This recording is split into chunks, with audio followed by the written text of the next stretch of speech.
Good morning. I want to thank our witnesses for appearing before the subcommittee today.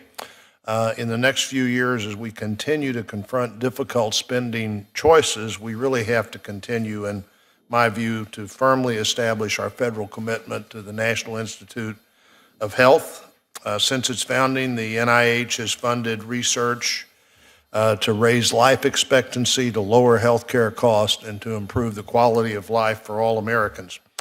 In the 80 years since Congress established the National Cancer Institute, we've gone from really crude treatments with grim prognosis to a place where we know much more about what we're dealing with and how to deal with it. And we're going to hear today some future projections of how that even advances in a more dramatic way.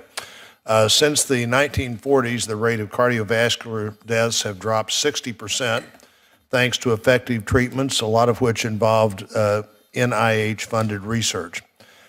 These are really two great examples, both in cancer and cardiovascular disease, of what happens when you have the kinds of medical breakthroughs that we've seen, and I think can see in even greater numbers. In the past year, NIH funded the development of an artificial pancreas that would be life-changing if you have type 1 diabetes. They've discovered biomarkers that were unique to two different prostate cancer stages and decoded the structure of the Zika virus. We need to remember that this progress didn't occur on its own. It happened because of a generation of researchers funded largely by the U.S. government through the NIH, tirelessly worked to discover the science that led to these treatments and cures. Federal funding was an essential component of that progress and has advanced the understanding of disease, raised life expectancy, and improved quality of life for patients and their families.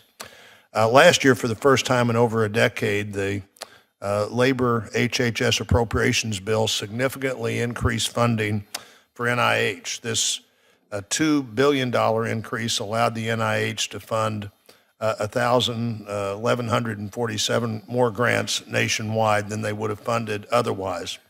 Funding for NIH research in my home state is increased by $37.4 million, or 8%, as we saw just about that same size increase in overall NIH funding.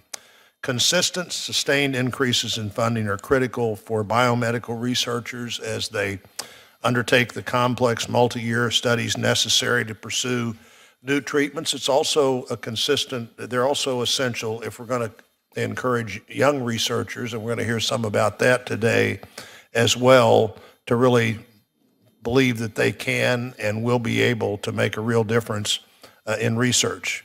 By the way, a pattern has to first happen in the second year. And I want to thank Senator Murray for her support and leadership as we, again, in the bill that's still pending before the Congress, work to add another $2 billion to the basic research funding at NIH. Fiscal year 2016 funding increase cannot and should not be seen as a one-time thing or even towards some goal that's anywhere short of funding research, as long as there's research that is promising to be funded. We do know that the scientific advances that will be made in the next 10 years can make a real difference in people's lives and make a real difference in overall health care costs. They'll make a real difference in taxpayer-funded health care costs, and we need to be committed in that regard. And certainly, Senator Murray has been, and we've been able to work together on this. And Senator Murray, I'd like to turn to you for your opening remarks.